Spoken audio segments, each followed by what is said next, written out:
Hello and welcome back to another Ragnarok Origin Global Guide. In this video, I'll be showing you guys my physical Doram PVE build. Quick overview. So far, I'm able to reach around 400 real DPS. I say real because I take the damage immunity against specific abnormal states. This is useful for accurately checking your damage because not all targets can be affected by bleed.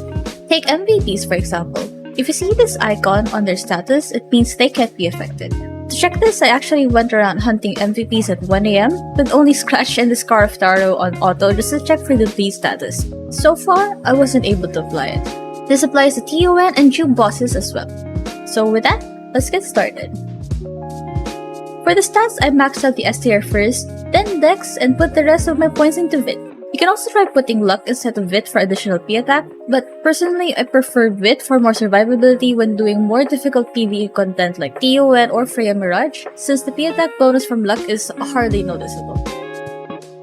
So here are the skills you need for physical Doram. There are actually a lot of options for the secondary skills, but I created my preset with the goal of having more DPS for bossing.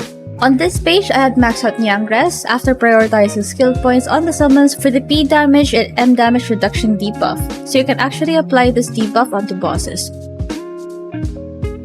Maxed out his for additional movement speed for the party. This is useful when you need to dodge AoEs. On the third job skill page, I have points in the Chili Spear and Chili Bomb. These aren't actually DPS skills for the physical Doram, but I cast Chili Bomb to get the 20 Doram power after casting, so this makes it faster to cast the Rage of Nature.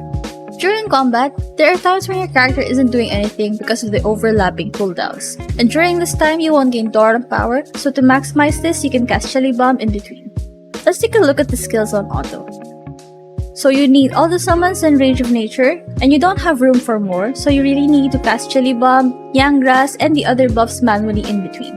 So this is how I do my sequence.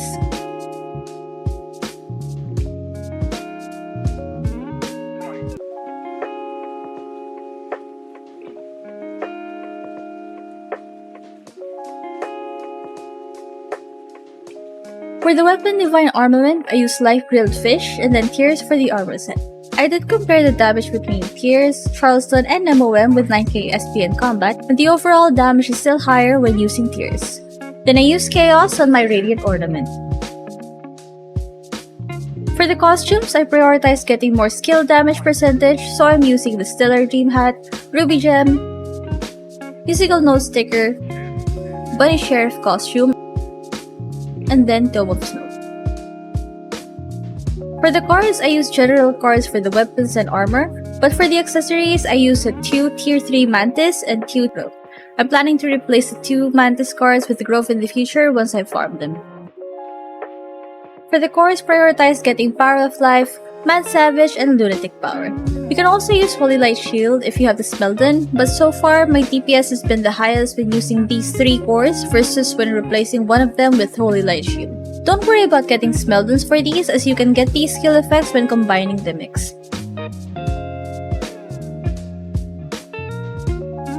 The main DPS sigils I use are Cosmic, Impale, Berserk, and Meteor, but you can replace Meteor with Choice Base during TR if you have an FS in your party.